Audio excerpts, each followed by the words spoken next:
Bonsoir, amis téléspectateurs de Tawhid TV, la chaîne de l'espoir. Je vous retrouve ce soir avec monsieur Mamadou Bamba Ndiaye, donc pour vous présenter son premier roman, Les deux hontes de Tondibi, édité aux éditions Harmattan. Bonsoir monsieur Ndiaye. Bonsoir. Comment allez-vous? Ça va bien et vous? Cette fin de l'année, elle se prépare bien? Enfin, se prépare. L'année est en train de partir. On dit ouf. Hein? Exactement. Ce n'est pas une année parfaite comme on en aurait rêvé. Et on espère que 2022 sera meilleur. Sera beaucoup mieux, quoi, on espère. Exactement. Alors, on ne vous présente plus, vous êtes un homme politique, vous êtes essayé maintenant à la plume, à l'écriture. Avec votre premier ouvrage, c'était L'abbé Talibé. C'était un recueil de poèmes. Un recueil de poèmes, absolument. D'accord. Et vous êtes également, je pense, conseiller, ou plutôt, vous étiez conseiller du président... Bon, j'étais député à l'Assemblée nationale. Oui. Et en ce moment, je suis PCA de la Société des mines du Sénégal, la SOMISEN. D'accord. En tout cas, malgré votre emploi du temps assez chargé, merci d'avoir accepté notre invitation. C'est moi, c'est un honneur pour moi. Merci, c'est gentil. Tout à fait. Alors, le dialogue intergénérationnel, je pense que c'est un petit peu la figure de proue de votre roman, Les hontes de Tondibi. Absolument. D'accord. Vous souhaitez en fait que les jeunes puissent se former à l'expérience des plus âgés, des anciens, qu'ils puissent apprendre de leur passé pour mieux vivre leur présent et mieux appréhender le futur un petit peu. Oui, c'est ce qu'il faudrait. Malheureusement, ce n'est pas ce qu'on observe. On observe plutôt une culture de rejet de tout ce qui est antérieur. Oui. Moi, je l'observe un peu partout, dans tous les domaines. Et je ne pense pas qu'une société puisse aller de l'avant si elle ne capitalise pas ses expériences successives. Si chaque génération vient rejeter l'œuvre des générations précédentes. On trouve même des expressions très très violentes de ce rejet. Bon, moi je ne comprends pas ça. Et en tout cas, je plaide pour le contraire. C'est-à-dire pour un dialogue des générations. Peut-être maintenant, bon, la crise sociale qui fait que les relations familiales sont délitées, ou la question même de l'insertion des jeunes dans la société est devenue très problématique. C'est vrai. C'est peut-être tout ça qui explique. Mais la solution, pour moi, n'est pas seulement économique. Elle est aussi culturelle et littéraire. Oui. Ces jeunes, il faut leur parler. Il faut leur dire qui ils sont. Et savoir qui on est, c'est savoir d'où l'on vient, quel est le parcours qui aboutit à vous. C'est vrai. Donc c'est un peu dans cet esprit-là que j'ai imaginé qu'un jeune Sénégalais qui a réussi dans ses études, qui travaille dans une multinationale en France, bon, comme ça, dans son sommeil, son arrière-grand-père le visite et lui raconte une bonne partie de l'histoire du Sénégal. Oui. Et bon, finalement, ça lui servira à quelque chose de connaître cette histoire-là. Exactement. On peut dire que son grand-père a senti un petit peu son désarroi ou le dilemme dans lequel il était, et il a voulu lui apporter une réponse un petit peu à travers... Absolument, parce que le dilemme tourne toujours autour de la question de l'identité. Oui. C'est toujours ça. Même dans la littérature, vous savez, nos nouveaux écrivains, bon, qui sont même primés parce qu'ils ont du talent, tout simplement.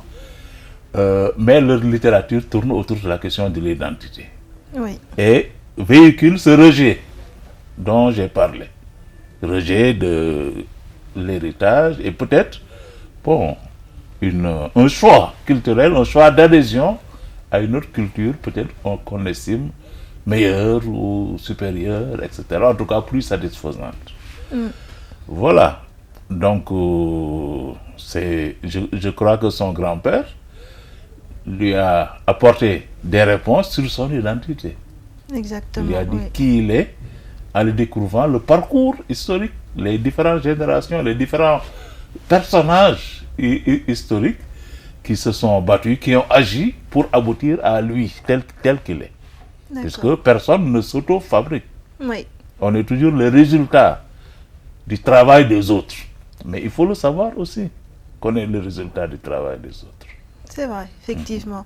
Mais en fait, vos personnages, on se rend compte en fait que vous avez changé, vous avez fait un petit peu d'amalgame au niveau de noms des villes, des personnes, etc.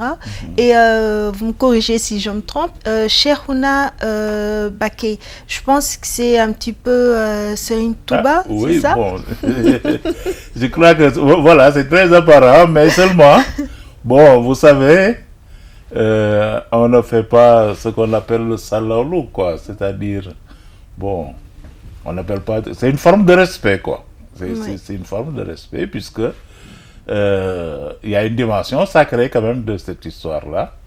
Donc, c'est pourquoi j'ai pas voulu utiliser les noms, utiliser même le nom du pays et tout ça. Sénégal. Voilà, le Sénégal. J'ai pas voulu, mais bon, j'ai pas voulu compliquer aussi les choses. Donc, j'ai fait de sorte que ça soit quand même, voilà, assez apparent. Au premier regard, on comprend de quoi je parle, Exactement. sans que je le dise moi-même. C'est vrai. Voilà, c'était un peu ça le défi. Je ne sais pas si j'y suis arrivé, mais c'était mon intention. Si, quand même. Chiniga, Ndaruka, Ndaruka pour Kaojor, Dakar, voilà, absolument. Exactement. Donc, je pense que le lecteur, quand même, vous pouvez y aller, vous pouvez reconnaître quand même assez facilement certains personnages, certaines villes et même certains traits d'histoire, parce que vous parlez du colonialisme. Absolument. À un moment même, vous parlez un petit peu avant, pour montrer en fait qu'il y a certains faits en fait qui sont liés justement à l'époque précoloniale, et tout ça pour expliquer l'évolution également.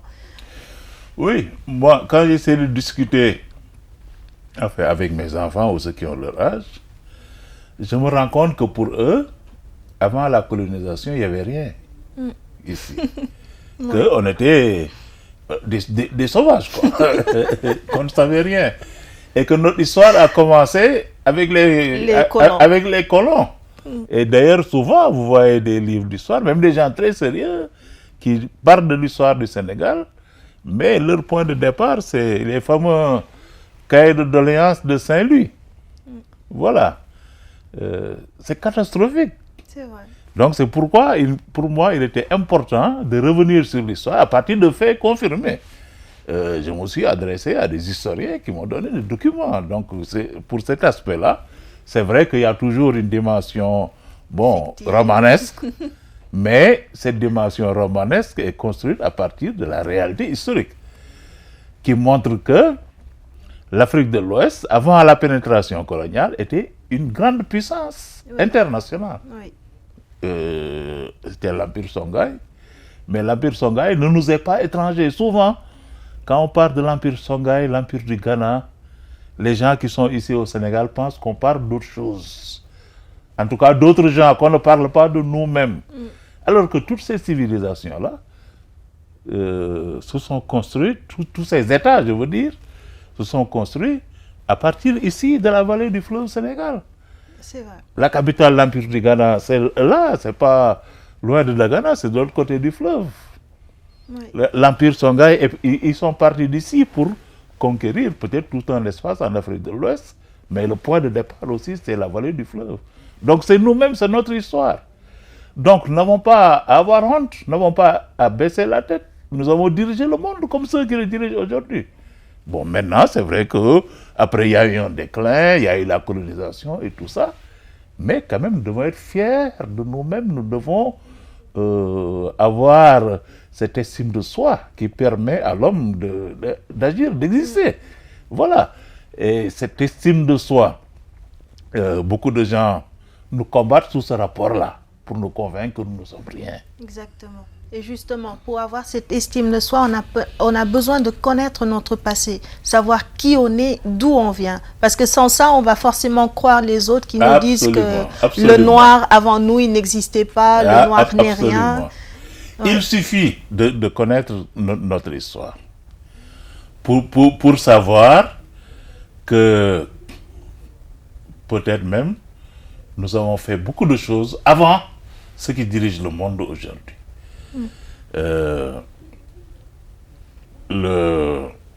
L'empire du Ghana, l'empire du Mali, Tombouctou, etc. C'était les plus grandes universités du monde. Les gens venaient de partout pour étudier. Exactement. la science était développée, la médecine et tout ça. René Caillé, qui était un explorateur français, il témoigne qu'il a vu des gens opérer la cataracte à Tombouctou. Oui. Et ça, c'était avant, bien avant la colonisation. Lui, c'était un explorateur. Donc, c'était le premier Français. Quand il est venu, cette civilisation-là qu'il a trouvée. D'autres comme Maurice Delafosse, qui pourtant était un gouverneur, mais bon, qui était un scientifique, qui a fait des témoignages. Je l'ai cité d'ailleurs dans le livre. Il dit qu'avant la colonisation, ce qu'il appelle les nègres, c'est-à-dire nous, on avait le même niveau de civilisation, d'organisation étatique que les Arabes ou les Européens. Exactement. Il a fait des recherches, il s'en est rendu compte. Mais il faut que cette conscience-là soit un peu restaurée. Ça nous évitera, encore une fois, ce n'est pas une obsession, mais je veux dire que nos jeunes écrivains nous insultent. C'est normal qu'ils nous insultent parce que nous ne leur avons pas dit tout ce que nous devons leur dire. Exactement. Mais justement, comment aider les jeunes ou même les enfants à connaître leur histoire? Parce qu'après, quand on regarde les émissions de télévision ou même les romans ou même la presse, on n'en parle pas tellement, surtout à la télévision. C'est plus des programmes, entre guillemets, d'actualité par rapport à la mondialisation, des émissions qui nous viennent de l'extérieur, mais des émissions qui relatent nos faits à nous, soit ils sont diffusés dans des tranches horaires, franchement, que personne ne regarde vraiment, ou alors il n'y en a pas du tout. Mais absolument, je suis parfaitement d'accord avec votre observation, c'est bien ça. Et nous avons bien tort. Parce que tous les pays qui se sont développés l'ont fait en affirmant d'abord leur propre personnalité. Oui.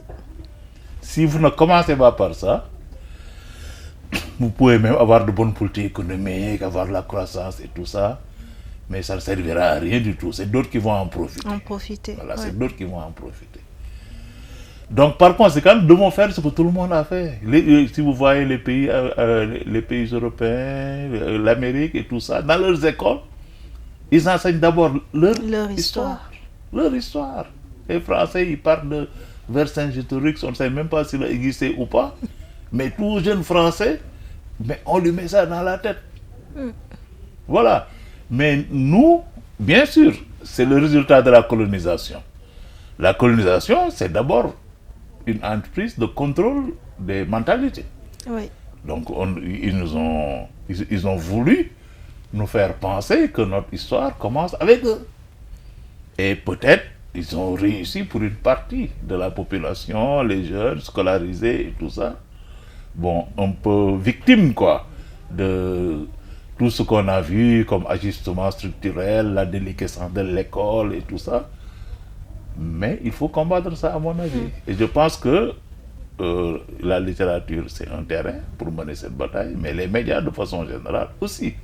Donc, il nous faut des émissions pour diffuser à de bonnes heures. Et réaliser techniquement aussi pour capter l'attention des jeunes. Oui. Donc, en respectant les normes de la mondialisation aussi. Exactement. Mais avec nos propres contenus. Tout à fait. Il nous faut ça. Tout comme cette histoire, il nous faut l'enseigner à l'école. Nous sommes toujours là à dire nous devons enseigner notre histoire à nos enfants. Mais nous ne le faisons pas jusqu'ici. C'est vrai. Et il faudrait qu'on commence enfin, quoi, je veux dire. Oui. Et d'ailleurs, Cheikhouna, à un moment, il dit à son grand-père, merci de m'avoir appris ou rappelé que mes ancêtres n'étaient pas des Gaulois aux yeux bleus. Mais tout à fait. Vous, peut-être, vous ne connaissez pas cette histoire-là, mais nous, quand on était à l'école primaire, hein, c'est assez amusant. Hein? Oui, oui. Hein, c'est une blague d'ailleurs qu'on voilà. mais voilà. Mais ce n'est pas du tout neutre. Oui. Ce n'est pas du tout neutre. Que la colonisation, même si c'est tout à fait illogique et même ridicule, a quand même tenu à enseigner ça aux Africains. Quand même. Voilà, ouais. C'est pour leur dire, voilà, vous n'existez pas, quoi, en somme. Vous n'existez pas. Si vous êtes là, c'est grâce à nous. Voilà, c'est grâce à nous, vous êtes un peu notre sous-produit, quoi. C'est ça. Alors là, on va passer un petit peu à une explication des termes. Le Coran, il est désigné dans votre livre comme avertissement dernier. Oui. Pourquoi avoir choisi ces termes, avertissement dernier? Oui, bon, c'est un peu évident. Bon, le Coran, c'est un avertissement, c'est-à-dire un rappel. C'est l'ultime rappel, puisque le prophète Mohammed, sallallahu alayhi wa sallam, clôture la prophétie. Donc la plupart, certains prophètes sont venus avec des livres qui sont présentés comme des rappels destinés aux êtres humains pour leur rappeler les principes de la vie, la façon dont le bon Dieu veut qu'ils s'organisent, quoi, Oui. et qu'ils vivent. Et le Coran, c'est le dernier de ces rappels-là. C'est pourquoi, au lieu de dire le Coran, pour la raison dont j'ai parlé tout à l'heure, j'ai préféré parler de l'avertissement dernier. D'accord. Et justement, cet avertissement dernier, qui faisait tellement peur à Feder, et même aux colons en général, Absolument. qui estimaient que c'était une arme puissante et que pour eux, les marabouts étaient de redoutables adversaires. Alors, justement, à cause de l'idéologie, ou c'est plus côté pratique, la façon dont les Africains ou nos ancêtres, en fait, pratiquaient ou suivaient la religion. Oui, vous savez, effectivement, Feder n'avait pas tort de penser que son principal adversaire, c'était les marabouts qui enseignaient le Coran. Pour la raison qu'on a abordée tout à l'heure. Parce que lui, il voulait nous enseigner que nos ancêtres sont des Gaulois, avec les cheveux blonds et les yeux bleus. C'est pas du tout le Coran. Le Coran, c'était une école qui apprenait autre chose. Le Coran, c'est le Dara. On apprenait autre chose que ce que lui voulait enseigner aux enfants. On leur apprenait d'abord à lire et à écrire. Ensuite, on leur apprenait beaucoup de sciences, de l'histoire de l'humanité et tout ça, dans lesquelles eux, les colons, les Français, les Européens, n'avaient aucune place. Voilà, donc c'est pourquoi c'était inacceptable pour lui. Et c'est pourquoi il a voulu combattre les Dara, il a combattu les Dara de toutes ses forces. Oui. Bon, En brûlant les écoles, en tuant les... tout fait, les bibliothèques et tout ça. Que ce soit Nyomre, il y a beaucoup de villages. Bon, actuellement, c'est simplement des villages, mais à l'époque, c'était des centres intellectuels très puissants, où il y avait de très grandes bibliothèques qu'il a brûlées. On ne se souvient même plus de la qualité de ces livres. Vous savez, c'est il y a quelques siècles, le meilleur livre de grammaire arabe qui a été écrit, c'était par un Sénégalais. D'accord. Oui. Ça, je savais pas. Les gens écrivaient des livres de grammaire arabe et tout ici. Parce que l'islam ne nous a pas... Je veux dire que l'islam n'est pas venu ici dans le cadre d'une conquête extérieure. Ce n'est pas des armées arabes qui ont déferlé ici pour nous convertir ou pour nous coloniser. C'est par des relations tout à fait pacifiques, de commerce et tout ça, que nos grands-pères ont découvert l'islam, ont acquis cette science-là, se sont convertis et se sont appropriés l'islam. Ils en ont fait leur chose. Ils en ont fait leur chose. Et c'est pourquoi, devant la tentative coloniale de nier leur identité, mais le refuge naturel, c'était ça, c'était l'islam. C'était les Dara. Parce que même si le message est venu du désert, ils se le sont appropriés, donc c'était leur chose. C'était leur chose, c'était leur identité. Exactement. Voilà. Ouais. Et il y a également une phrase qui m'a un petit peu interpellée. En fait, moi, je parle en tant que profane.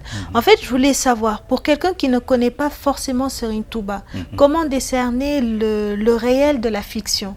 De la façon dont vous avez parlé de sa vie, des miracles qu'il a fait. Est-ce que tout est vrai ou est-ce que vous avez un petit peu apporté votre dose, on va dire? Non, pas ma dose, non.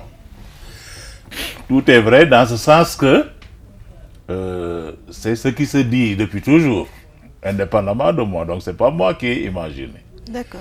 Bon, maintenant, est-ce que c'est vrai? C'est-à-dire que c'est quoi la vérité? Je pense que il y a la vérité peut-être historique que l'on peut restituer. Il y a aussi la vérité des croyances qui font partie de l'individu.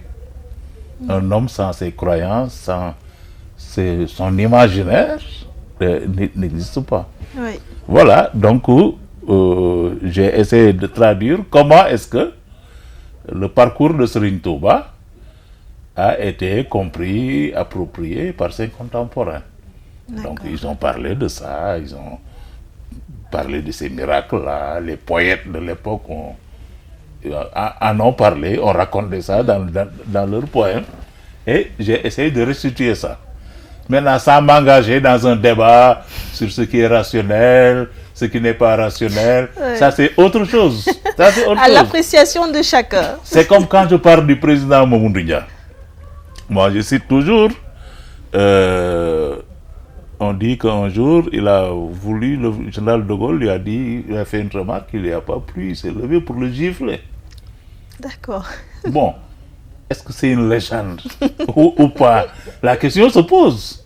Mais moi, je dis, il faut aussi raconter les légendes, parce que les légendes rendent compte de l'état d'esprit de ses contemporains aussi. Oui. Voilà. Donc moi, quand je parle de Mamoudou Dia, souvent, je cite cela.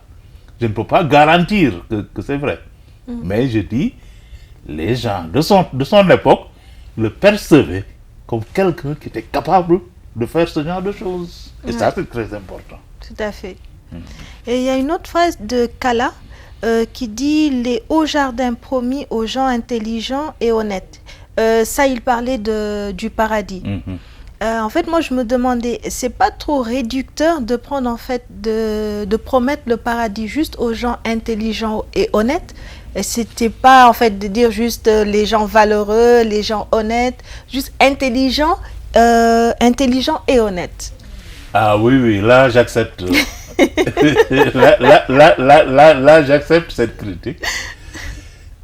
Ça ne suffit pas. Donc il y a l'intelligence, l'honnêteté, mais il y a aussi le courage, il y a beaucoup d'autres ingrédients. Peut-être qu'il fallait convoquer. Vous avez dit également, c'est pourquoi le Seigneur l'a gratifié du privilège de visiter de son vivant son palais dans le plus haut des paradis, auprès de notre illustre prophète Mohammed, paix et salut sur lui. Donc là également, on parlait de Cheikhouna, je crois. Oui. Donc, comme quoi c'était quelqu'un de tellement, en fait, pacifiste, tellement... dans le livre, d'ailleurs, vous en parlez. Pas Cheikhouna lui-même, mais son père. Parce que là... Mamor, voilà. Donc là, c'était la cérémonie mortuaire de Mamor, il faisait un témoignage, quoi. D'accord. Ouais. Donc, c'était quelqu'un, en fait, qui respectait... voilà, c'était quelqu'un qui, en tout cas, qui était arrivé au plus haut sommet, quoi, de son expérience mystique. Et vous savez que on dit que quand on atteint un certain niveau de cette expérience-là, le bon Dieu vous montre votre place au paradis. D'accord. Donc je voilà, vais tâcher de raconter que ça existe. D'accord. Donc je vais tâcher d'augmenter un petit peu. Mais avec un peu d'effort, vous allez y arriver. J'espère, pourquoi pas. Et là, vous revenez en fait pour faire un petit peu l'éloge de nos castes, entre guillemets, la finesse du Kaodorien, le pragmatisme du Bawalé et la bravoure du Samoulé. Donc, si on devait remettre tout ceci dans le cadre actuel, en fait, ça correspondrait à quelle ethnie? Bon, est-ce que c'est des ethnies? Parce que c'est tous des Wolofs, mais... disons à l'échelle quoi de ce qui existait en ce temps-là, on peut considérer que c'était des régions quoi. C'était des régions où les gens n'ont pas la même mentalité quoi, selon les régions.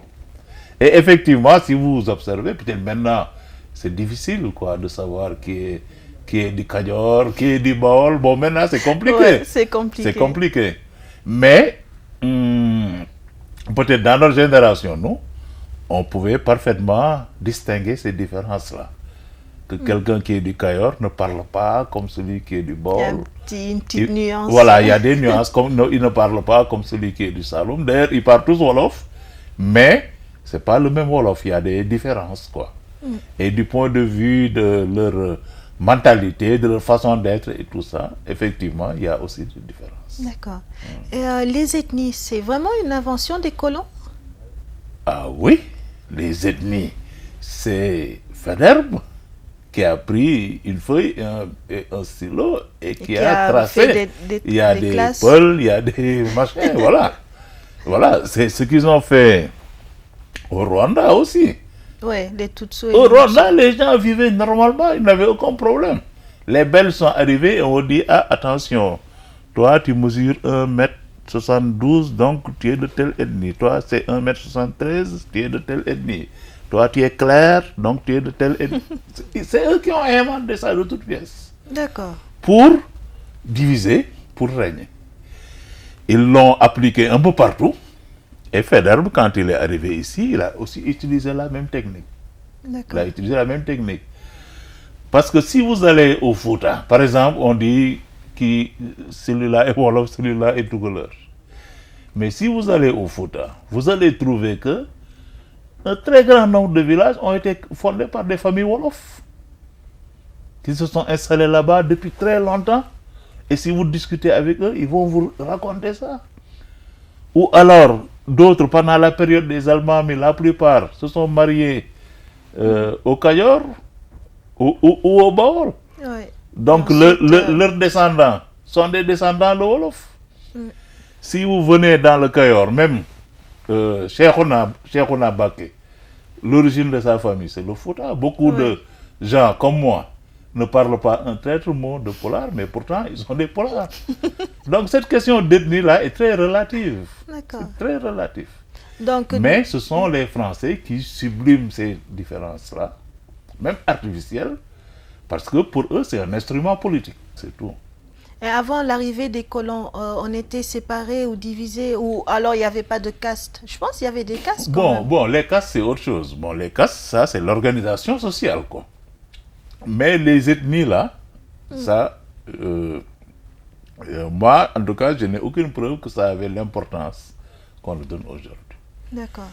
Maintenant, les castes, ça, c'est l'organisation sociale. Il y avait une société stratifiée. Bon, c'est vrai, dans toute l'Afrique de l'Ouest, c'était comme ça, quoi. Ouais. Je pense en fait c'est dans les gènes même de l'être humain de d'un petit peu En tout cas, compartimenter. moi, je n'ai pas vu encore une société humaine où il n'y a pas de différences, où il n'y a pas des inégalités, où il n'y a pas de majorités, des minorités. Je pense que c'est impossible. Ah, en tout cas, pour l'instant, ça n'existe pas. Mais ce qui nous domine sur le plan économique, pour pérenniser justement cette domination-là, ils sont obligés de mener le combat culturel comme Faidherbe le menait. Ouais. Alors, ils vont mettre beaucoup de moyens pour nous convaincre que nous ne sommes pas comme les autres. Vous avez vu cette petite affaire-là de la dame qu'on voulait enterrer dans un village. Ouais. Aujourd'hui, c'est l'évidence. C'était un champ qu'on voulait transformer en cimetière. Les autres ont refusé. Donc, la bataille, c'était une question foncière. Une question de savoir, on va enterrer quelqu'un. On lui dit non, c'est pas un cimetière, c'était ça. Mais moi, j'ai été surpris de voir qu'il y a tout un tollé, toute la presse internationale s'est saisie de ça. Ouais. Hein? Il y a des choses beaucoup plus sérieuses qui se passent au Sénégal, ça ne les intéresse pas. Mais ce petit incident-là, ils l'ont monté en épingle. Pourquoi? Pour mener cette bataille psychologique, idéologique, pour nous dire, voilà, vous voyez comment vous êtes attardés. Et malheureusement, ils ont certains d'entre nous qui sont leurs amis et qui relaient ce genre de discours-là ici. Moi, je trouve ça vraiment dommage. Ouais. Oui. Bah, pour en revenir à Cheikhouna Baké, au moment de la mort de Mamour, son père, il décide en fait après les 8 ou 40 jours, je ne sais plus, de convoquer tout le monde et de donner sa décision. Parce que tout le monde attendait à ce qu'il prenne la place de son père comme guide, comme chef de village, etc. Et là, il décide en fait de libérer les disciples de son père et de ne garder auprès de lui que ceux en fait qui visent en fait le bonheur ici-bas et dans l'au-delà. Des personnes en fait qui vont lui confier son âme, leur âme pardon, et leur corps. C'est pas un petit peu trop, j'ai envie de dire, rigide? Mais c'est ça l'origine, en tout cas, du mouridisme. C'est ça l'origine. C'est-à-dire que cet appel-là, cette décision qu'il a prise d'ouvrir une voie nouvelle. d'ouvrir une voie nouvelle, de ne pas simplement reproduire ce que ses ancêtres avaient fait, mais d'ouvrir une voie nouvelle adaptée à son temps. Bon, c'était un jeune, hein? Oui, je pense qu'il avait 20... Voilà, il n'avait pas 30 ans, mais bon, qui avait beaucoup de science, beaucoup de savoir. Il avait consacré toute sa vie à l'étude de voilà, l'avertissement toute sa dernier. vie, parce que c'est pas comme nous, c'est pas le genre de cursus que nous pouvons suivre à l'école française. Hein. Jusqu'ici, moi, je peux vous amener dans des villages où, quand vous voyez un garçon, ou souvent une fille de 15 ans, mais c'est un érudit. C'est un érudit, parce que depuis qu'il a appris à marcher, il a commencé à étudier. Apprendre, et il n'a fait que ça. Il n'a fait que ça. Donc quand ils arrivent à 15 ans, 16 ans, c'est des érudits. Mais malheureusement, ici, on les comptabilise comme des analphabètes. Bon, ça aussi, c'est toujours... C'est un petit peu... Parce que la société actuelle, ne pas aller à l'école française, j'ai envie de dire, ne pas apprendre à écrire et à parler en français, voilà. C'est un petit peu... C'est un héritage de la colonisation, simplement. Ouais. Et je pense qu'il est temps qu'on se débarrasse de cette colonisation-là, de cet héritage, je veux dire. De cet héritage-là. Et pourtant, on se trompe souvent, même par rapport aux Français, on se trompe souvent. Hein. C'est pas des analphabètes. Hein. La plupart d'entre eux, en tout cas, ils ont un minimum de vocabulaire et ils savent écrire. Parce qu'on leur apprend ça aussi. D'accord. On leur apprend ça aussi. Quand vous voyez n'importe quel jeune qui sort des daara, si vous lui demandez d'écrire son nom en français, il va le faire. Il va le faire. Et la preuve, ils utilisent tous les réseaux sociaux, WhatsApp et tout ça. Et voilà, c'est pas avec des lettres arabes qu'ils le font. Hein, qu'ils le font. Donc, je pense qu'il est important de s'ouvrir à ces expériences-là, parce que le Sénégal, c'est pas seulement le Sénégal colonisé, c'est pas seulement l'école française, c'est tout le global qui constitue le Sénégal. Et nous devons nous ouvrir à cela. Nous devons favoriser les dialogues, que les gens se connaissent mieux. Parce que c'est, je crois, dans ces synergies-là que nous pouvons construire notre pays. Oui. Je vais vous donner un autre exemple. Oui. Bon, sans être bavard, je ne vais pas monopoliser la parole. Je vous en prie. Mais pour illustrer l'importance de cette dimension de notre être, quoi, de notre culture que l'on veut minimiser, nier, etc., alors que c'est essentiel. Quand on a fait, l'Institut de statistique là, a fait le recensement des entreprises du Sénégal, ils se sont rendus compte que la langue la plus parlée des entrepreneurs sénégalais, c'est l'arabe. Et l'arabe, on l'apprend où? Dans les daara. Dans les daara, oui. Voilà. Donc ce sont les gens issus des daara qui structurent l'économie. D'accord. Mais ils sont issus juste des daara, ou ils ont également fait l'école coloniale, entre guillemets, non, également l'école française? Si les gens avaient fait l'école coloniale, ils auraient dit qu'ils parlent français. Mais on leur a interrogé. Quelle est votre langue de travail? Ils ont dit c'est l'arabe. D'accord. Et l'arabe, ils ont appris ça dans les daara. Mais dans les daara, on ne fait pas que apprendre le Coran, on forme des gens. Et cette formation-là, qui donne ce résultat, qui crée des gens qui sont des entrepreneurs et tout ça. Voilà. Pourtant, Cheikhouna, au moment où il a été arrêté avant sa déportation vers le Gabon, lorsqu'il livre ses dernières recommandations, il leur dit quand même d'aller dans l'école coloniale, l'école française. Donc, en fait, il misait un petit peu sur le mixage entre l'école adéique, donc les daara, et l'école française, pour que ses disciples puissent avoir, en fait, puissent tout connaître et choisir en connaissance de cause, en quelque sorte. C'est ça? Voilà, absolument, absolument. C'est ça qu'il a fait. Ça nous a donné de grands intellectuels. Oui. Si Cheikhouna n'avait pas dit ça, le professeur Cheikh Anta Diop n'aurait jamais existé. Oui. Puisque lui, il a fait le daara, mais quand il a eu 12 ans d'ailleurs, le marabout de sa mère a dit il faut l'amener à l'école française. C'est ce qui nous a donné un Cheikh Anta Diop et bien d'autres personnages. Et voilà, je pense que c'est un élément supplémentaire qui va dans le sens de ce dialogue dont je parlais tout à l'heure, de cette ouverture, de ce dialogue, de cette synergie entre ceux qui sont issus de l'école française et ceux qui sont issus des Daara. Mais malheureusement, la colonisation, ses séquelles et tout ça, bon, a donné à ceux qui sont sortis de l'école française un sentiment de supériorité. Oui. Voilà, que les autres sont rien, quoi. Eux, c'est les toubabs, quoi. Bon, ça fait partie de ce qui nous bloque. Ouais. Mais chez les arabisants aussi, hein, souvent, il y a ce sentiment de supériorité aussi. À ça, je peux en témoigner. Il faut arriver à dépasser tout ça, Ouais. à mon avis. Et un autre précepte également que j'ai vraiment apprécié et sur lequel Cheikhouna a beaucoup insisté, c'est foi, travail et paix. À un moment, il dit travaillez comme si vous ne deviez jamais mourir, priez comme si vous étiez en train de mourir. Donc c'est en fait pour leur dire que juste la religion et s'asseoir, rester inactif, ça, il ne le recommande pas. Donc il veut en fait que ses disciples soient bons en quelque sorte partout. Au niveau de la foi, par la connaissance du livre saint, au niveau du travail, parce que pour lui également, pour s'enrichir, il faut faire des dons pour construire des mosquées, construire des daara et autres, et également au niveau de la paix, parce que pour lui, la vengeance, la violence, tout ça, ça ne sert à rien. Absolument. Voilà, donc franchement, pour ça, si tout le monde, que ce soit musulman comme chrétien d'ailleurs, tout le monde pouvait adopter ces 3 préceptes, je pense qu'on irait loin. Ah, je suis d'accord. Je suis parfaitement d'accord avec ça. Je suis parfaitement d'accord avec ça. Et puis, c'est très bien dit d'ailleurs. Voilà. En tout cas, moi, je vous remercie d'avoir pris votre temps pour me lire.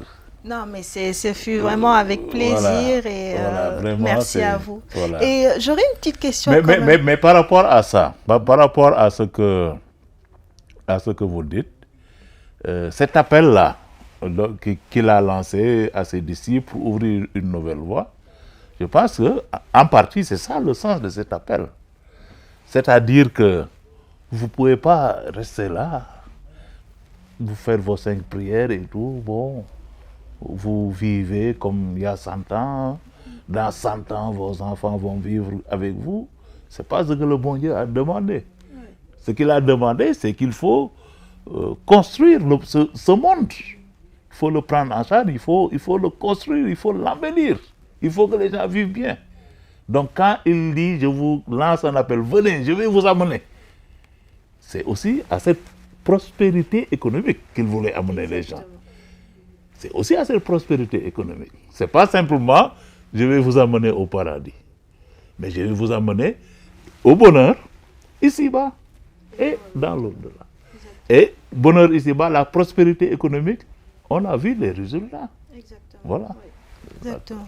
Et vous, justement, en tant que député, est-ce qu'à un moment, vous vous êtes trouvé à la place de Cheikhouna Ndiaye, le petit-fils, et que vous avez eu un petit peu besoin de revenir en arrière par rapport à une question politique ou autre? Ah oui, tout à fait. Tout à fait. J'ai vécu dans mon parcours politique une expérience assez similaire.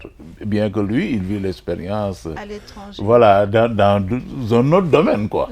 Dans un autre domaine, bon, c'est peut-être sur le plan politique. Mais je crois que tous ceux qui ont fait l'école française, à un moment donné, ont été confrontés à la question de savoir qui je suis. Oui. Et voilà. Et qui je choisis D'être. d'être. Voilà. Parce que la réponse au qui je suis, c'est toujours ça, qui est-ce que je choisis d'être. Quand on a une identité un peu multiple, bien que, bon, j'aime pas trop ces considérations parce que il n'y a nulle part une identité pure. Donc c'est toujours composé, quoi. Mais bon, vous me comprenez. Oui. Et il faut bien choisir, en choisir une. Exactement. Donc cette préférence culturelle-là, c'est ça qui l'a interpellé. Donc est-ce que il devait rester indifférent, bon, à ses parents, à son pays et tout ça, et ne penser qu'à son entreprise et à l'argent qu'il gagne? Voilà. Ou bien, voilà, c'est cette question-là. À cette Exactement. question-là qu'il a été confronté de façon très concrète. Oui. Exactement, c'est choisir entre en fait l'argent, les bénéfices, l'ascension sociale et autres, et entre les principes en fait qui sont enseignés dans la religion. Parce que surtout dans le monde d'aujourd'hui, c'est assez compliqué d'allier les deux, de rester fidèle aux principes qu'on nous a enseignés, d'honnêteté surtout, et en même temps évoluer dans sa carrière et gagner de l'argent et avancer dans la vie, on va dire. Ah, Donc, voilà, c'est très compliqué. Comme vous l'avez dit, c'est très compliqué. Mais heureusement, grâce à son grand-père, donc il a pu finalement trouver une solution, une réponse à son dilemme. Cas, il a eu des débuts de réponse. Exactement. Voilà. Et si vous deviez résumer ce livre, donc pour un petit peu donner envie à nos lecteurs de vous lire, qu'est-ce que ça serait? Bon, c'est difficile comme exercice. Mais bon, je pense en tout cas avoir beaucoup parlé d'où nous venons, d'avoir beaucoup parlé des différentes étapes de l'évolution du mouridisme depuis sa naissance jusqu'ici. Et je pense que c'est quelque chose dont il est important de parler. Parce que, là, on l'a dit tout à l'heure, les jeunes, il faut qu'ils sachent d'où ils viennent. Oui. Et qu'eux, ils sont les produits de quoi? Parce que c'est ça. Il faut le rappeler. Donc j'ai essayé d'apporter ma contribution, mais j'ai aussi essayé d'aborder les éléments d'actualité. Bon, peut-être maintenant, ceux qui s'intéressent à l'actualité, il faudra qu'ils aillent lire. On ne va pas tout leur raconter.